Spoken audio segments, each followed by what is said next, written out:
બાપ આવજે બાપ મારી પાસે ગરીબ રાખ માણા થઈને આવજે બાપ તારા રૂપિયા ને તારા બંગલા ને તારી ગાડીઓ ને બહાર મૂકીને આવજે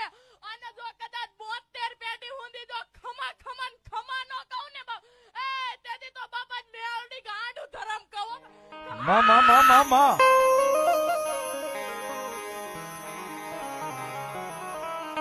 પણ મેલડી આવે સાહેબ આવે ને આવે સાહેબ એટલા માટે